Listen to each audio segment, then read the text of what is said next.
आज का हमारा जो लेक्चर है वो passive voice and active voice पे है। तो एडवांस लेवल के active voice and passive voice का आज हम डिस्कस करेंगे। तो जो बेसिक हैं वो हर किसी को पता है, मगर जब एडवांस लेवल के एग्ज़ाम में आते हैं तो लोग कंफ्यूज होते हैं। तो इस वीडियो को देखने के बाद इंशाल्लाह आप लोगों का कंफ्यूजन ख़त्म होगा, आप लोगों का कंसेप्ट बिल्कुल क्लियर होगा। हर किस्म का पैसिव वॉइस या एक्टिव वॉइस आ जाए तो आप इसको फ़ौरन हल कर सकते हो।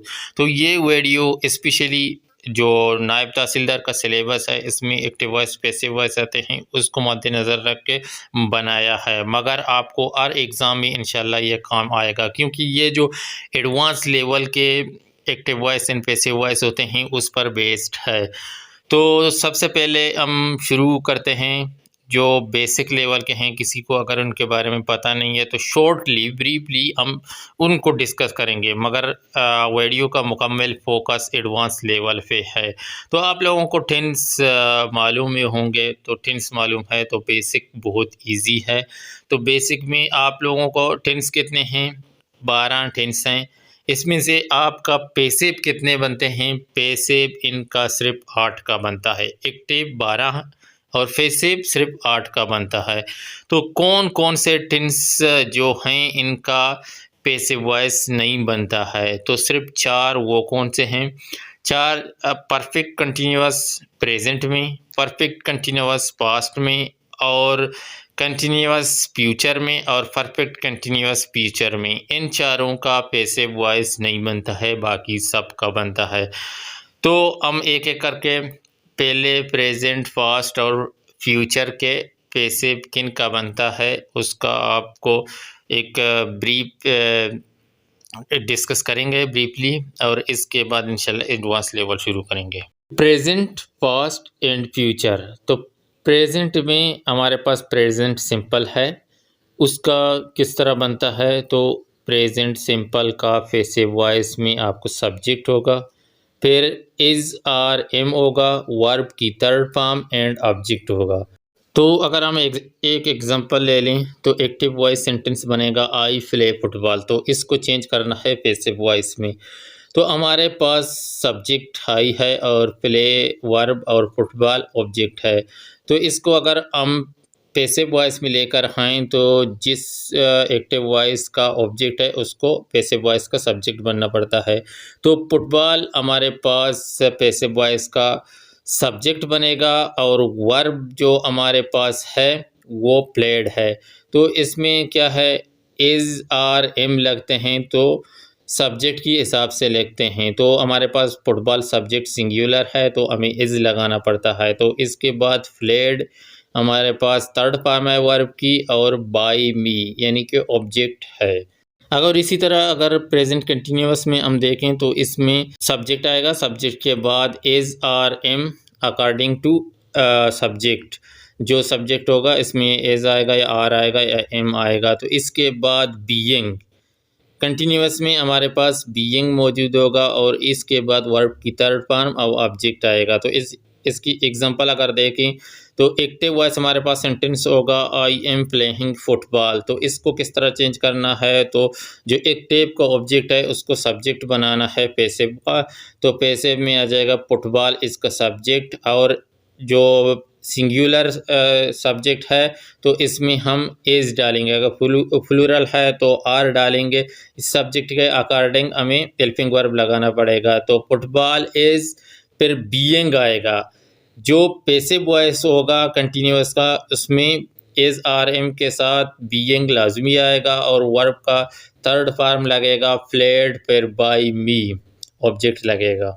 और इसी तरह अगर हम प्रेजेंट परफेक्ट को देखें तो पैसिव वॉइस में हमारे पास सब्जेक्ट आएगा, सब्जेक्ट के बाद हमारे पास इज एंड एव।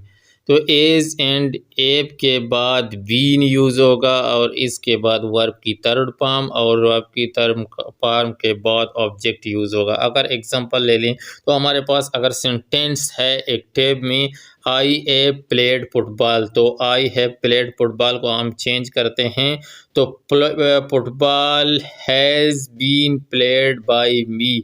तो उधर आप देखते हो कि एक्टिव में हेल्पिंग वर्ब हैव है और इधर हैज़ क्यों आया है, तो इसका सब्जेक्ट जो है फुटबॉल वो सिंगुलर है। अगर फुटबॉल्स होते तो हम हैव बीन लगाते, तो फुटबॉल है, हमने हैज़ बीन प्लेड लगाया। इसका सिंपल सा ये है कि प्रेजेंट सिंपल में इज़ आर एम यूज़ होते हैं, प्रेजेंट कंटिन्यूअस में एज आर एम के साथ बीइंग यूज़ होगा तो ये पैसिव में होगा, और परफेक्ट में एज एंड एब के साथ बीन यूज़ होगा और वर्ब थर्ड फॉर्म में होगा, तो ये पैसिव वॉइस की निशानी है। परफेक्ट कंटिन्यूअस वाले सेंटेंस होंगे वो पहले बताया कि चेंज नहीं होंगे, वो प्रेजेंट का चाहे हो, पास्ट का हो या फ्यूचर का हो। तो चलो अभी पास्ट के सेंटेंस शुरू करते हैं। सेम इसी तरह बिल्कुल सिंपल है। पास्ट पैसिव का भी इसी तरह हेल्पिंग वर्ब लगेगा, वाज एंड वर, उधर डेड होगा तो इधर वाज एंड वर होगा, तो इसका भी थर्ड फॉर्म यूज़ होगा पास्ट सिंपल में। तो पास्ट कंटिन्यूअस में इस तरह वाज वर्ब के साथ बीइंग यूज़ होगा और उसकी वर्ब की थर्ड फॉर्म के बाद ऑब्जेक्ट लगेगा, और इसी तरह परफेक्ट में उधर एब था, इधर एड होगा, एड के साथ बीन आएगा और वर्ब की थर्ड फॉर्म यूज़ होगा। तो इसका एग्जांपल देने की मेरे ख्याल में ज़रूरत नहीं है, तो फ्यूचर की तरह चलते हैं। फ्यूचर में भी इसी तरह, फ्यूचर का भी इसी तरह चेंज होगा, जैसा कि वेल होगा, वेल के साथ बी लगेगा, या शेल होगा तो शेल के साथ भी बी लगेगा। शेल आई एंड वी के साथ यूज़ होगा, बाकी जो जितने भी प्रोनाउंस हैं उनके साथ वेल यूज़ होगा। तो फॉर एग्जांपल अगर हम एक सेंटेंस ले लें तो आई शेल प्ले फुटबॉल का अगर हम चेंज कर लें तो इसमें होगा फुटबॉल विल बी, इनके वेल के साथ बी लगेगा, विल बी प्लेड, वर्ब का थर्ड फॉर्म लगेगा बाय मी। अगर इसमें फॉर एग्जांपल अगर आई होता तो ऑब्जेक्ट, तो इसमें हम शेल बी लगाते हैं, तो इसमें कंटिन्यूअस वाला फ्यूचर में कंटिन्यूअस का नहीं बनेगा। और इसके जो परफेक्ट होगा फ्यूचर परफेक्ट का, तो इसमें जो एक्टिव होगा उसमें वेल हैव आएगा, तो जो पैसिव होगा वेल हैव बीन आएगा सिर्फ, यानी कि वेल हैव बीन, और थर्ड फॉर्म वैसे ही परफेक्ट में होता है मगर जो पैसिव होगा उसका लाजमी थर्ड फॉर्म करना है। तो फॉर एग्जांपल एक एग्जांपल लेते हैं, I will have played football, तो इसको किस तरह चेंज करते हैं, football will have been played by me. Future का कंटिन्यूअस का नहीं बनता है और परफेक्ट कंटिन्यूअस कंटिन्यूअस दोनों का नहीं बनता है, बाकियों का सिर्फ परफेक्ट कंटिन्यूअस का नहीं बनता है। तो चलो एडवांस लेवल्स का शुरू करते हैं जो हमारा इस वीडियो का मकसद है। इनको बहुत ध्यान से देखना है और समझना है। तो एक सेंटेंस हम वॉइस का लेते हैं, एक्टिव वॉइस का, जिसमें दो ऑब्जेक्ट आ रहे हैं, तो इस तरह के सेंटेंस को कैसे पैसिव में चेंज करते हैं। For example, she will tell us the truth, तो इसमें हमारे पास एक ऑब्जेक्ट आ रहा है अस और दूसरा ऑब्जेक्ट आ रहा है द ट्रुथ। तो इस तरह के सेंटेंसों को किस तरह चेंज करना है, इनके लिए परेशान होने की कोई ज़रूरत नहीं है।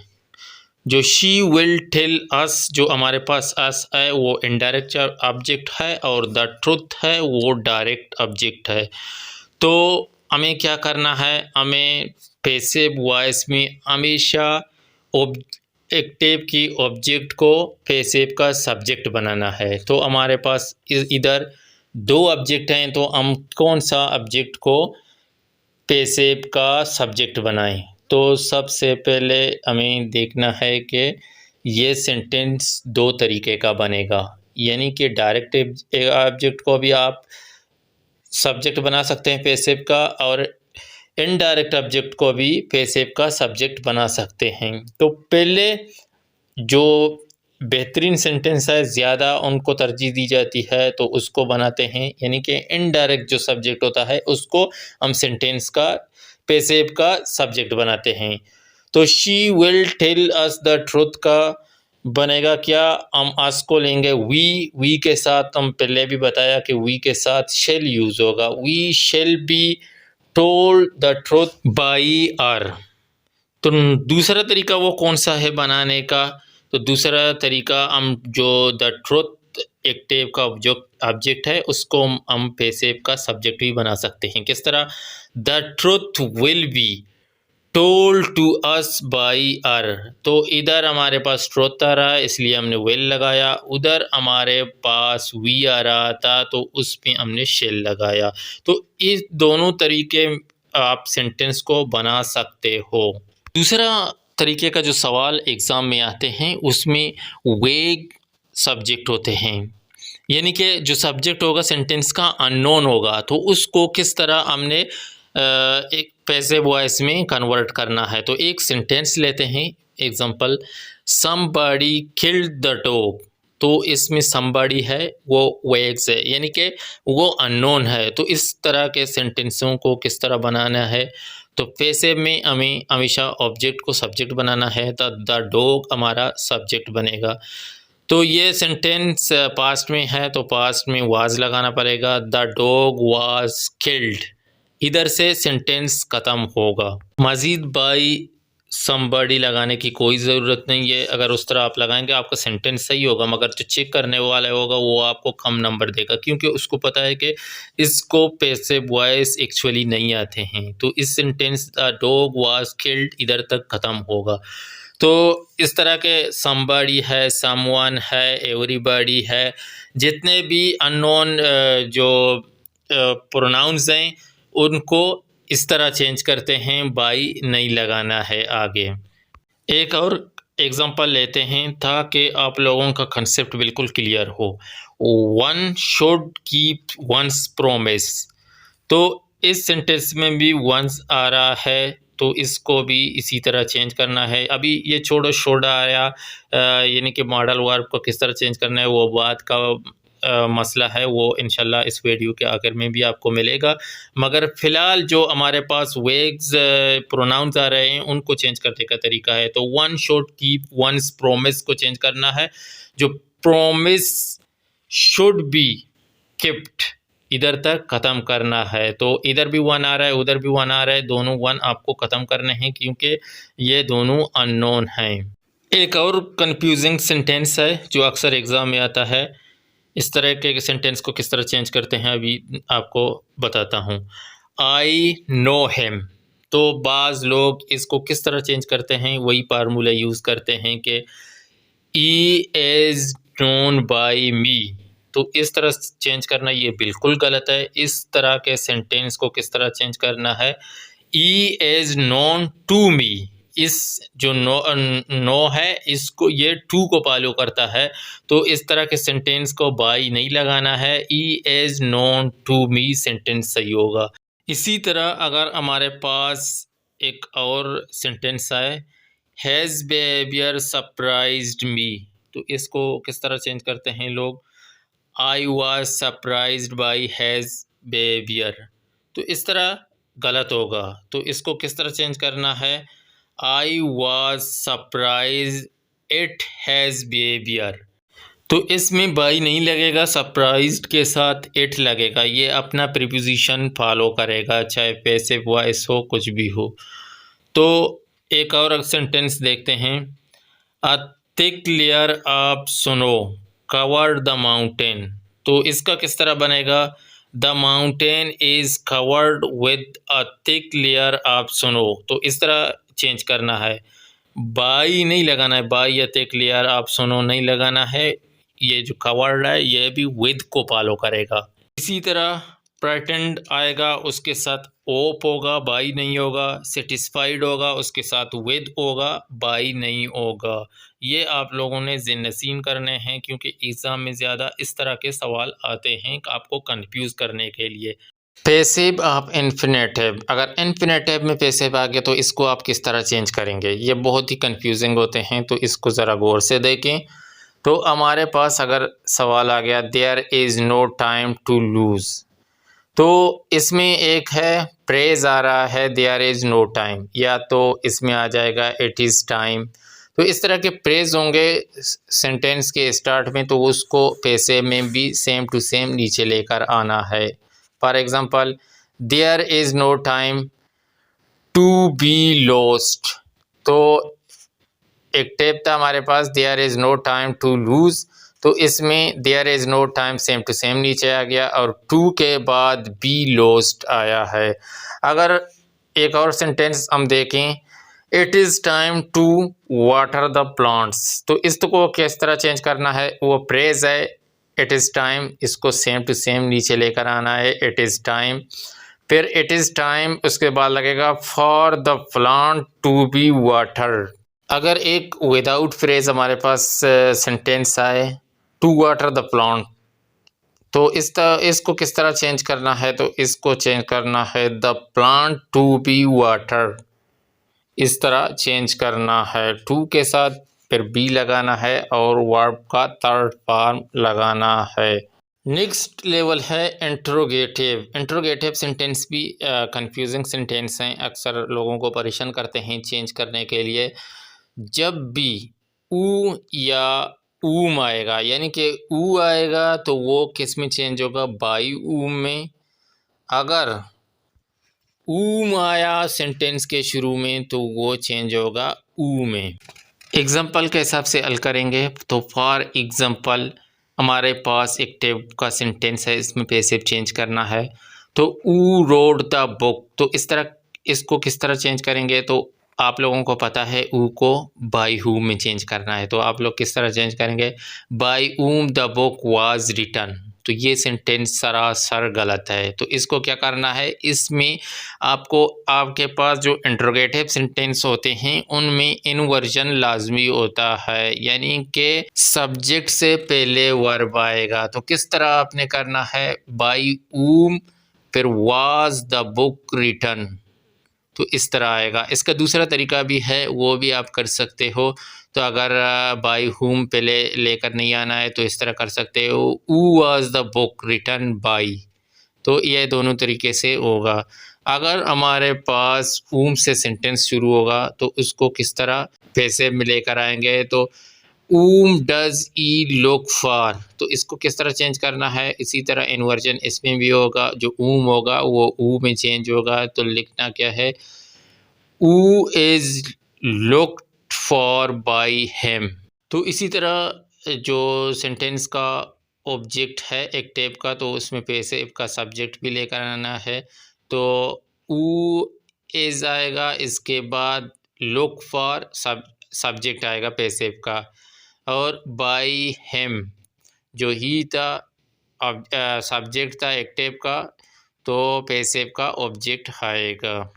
तो अगर इंट्रोगेटिव में आपके पास बिल्कुल सिंपल सेंटेंस है, ऊ वाला नहीं है, ऊम वाला नहीं है, यानी कि सेंटेंस है डू यू प्ले फुटबॉल, तो इसको किस तरह आपने पैसे में लेकर आना है, ये बहुत सिंपल होगा। इसका भी इसी तरह इन्वर्जन होगा, यानी कि सब्जेक्ट से पहले वर्ब आएगा, तो क्या होगा, has football played by you, यानी कि जो हेल्पिंग वर्ब है वो सब्जेक्ट से पहले आएगा, क्योंकि ये इंट्रोगेटिव क्वेश्चन है। आई होप कि आप लोगों का इंट्रोगेटिव सेंटेंस बिल्कुल क्लियर हो गए। नेक्स्ट स्टेप में हम क्या शुरू करने जा रहे हैं, पैसिव ऑफ इम्पेरेटिव, ये और एक खतरनाक टाइप का सेंटेंस है, इनको आप गौर से देखें। इम्पेरेटिव सेंटेंस क्या होते हैं, इम्पेरेटिव सेंटेंस आर्डर देने वाले होते हैं, रिक्वेस्ट वाले होते हैं, फॉर्मेशन वाले होते हैं, तो इस तरह के सेंटेंस को इम्पेरेटिव सेंटेंस कहते हैं। तो इस तरह का पैसिव किस तरह चेंज होगा, तो हर वक्त आपके पास अगर ऑर्डर आया सेंटेंस में, आप किसी को ऑर्डर दे रहे हो, तो इसमें दो तरीके का चेंज होगा। पैसिव में या तो लेट आएगा या तो यू आर ऑर्डर टू। तो हम पहले एक सेंटेंस लेते हैं, उसको चेंज करते हैं, तो आप यानी कि इस तरह कहते हो क्लोज द डोर, तो इसको किस तरह चेंज करना है पैसिव में, तो इसमें एक तरीके का होता है let the door be closed, यानी कि किस तरह होगा, let the door be closed, यानी कि इसके पहले लेट आएगा, फिर उसी तरह उसका ऑब्जेक्ट सब्जेक्ट में चेंज होगा, सब्जेक्ट ऑब्जेक्ट में चेंज होगा। दूसरा तरीका है इसको चेंज करने के लिए क्लोज द डोर का, तो you are order to close the door, अगर आपने फिर ऑर्डर्ड यानी कि ऑर्डर को ऑर्डर्ड में कन्वर्ट किया, तो आपने क्लोज को थर्ड पार्ट में लेकर नहीं आना है, इसी तरह क्लोज ही रहने देना है, क्योंकि आपने ऑलरेडी ऑर्डर को थर्ड पार्ट में लेकर आए हो, ऑर्डर किया है। You are order to close the door. अगर इम्पेरेटिव में आपका सेंटेंस रिक्वेस्ट में हुआ तो आप किस तरह चेंज करते हो? अगर हम एग्जांपल ले लें, प्लीज़ हेल्प मी, तो इस सेंटेंस को किस तरह चेंज करना है? तो हर वक्त आपका अगर रिक्वेस्ट में सेंटेंस है तो आपने किस तरह लेना है रिक्वेस्ट के लिए? You are requested to, you are requested to लेना है रिक्वेस्ट के लिए। तो प्लीज़ हेल्प मी को आप इस तरह चेंज करते हैं कि you are requested to help me. तो इसी तरह एडवाइस चेंज होगा शुड या मस्ट में, परमिशन चेंज होगा मे और लेट में। परमिशन अक्सर मे में चेंज होगा और कभी कभी लेट में भी चेंज होता है। तो आई होप के इम्पेरेटिव सेंटेंस आप लोगों के समझ में आ गए होंगे। तो आगे हमारे पास क्या है? Passive of model. तो मॉडल का बहुत ही आसान है, बहुत ही सिंपल तरीके से मॉडल होते हैं। हर वक्त आपके पास अगर मॉडल वर्ब आ गया उसके बाद आपने बी लगाना है। For example we can do it, तो इस सेंटेंस को पैसिव किस तरह करना है? जो इसका ऑब्जेक्ट है वो पहले लेकर आना है इट, फिर ये कैन मॉडल वर्ब है, कैन लगाना है और इसके साथ बी लगाना है।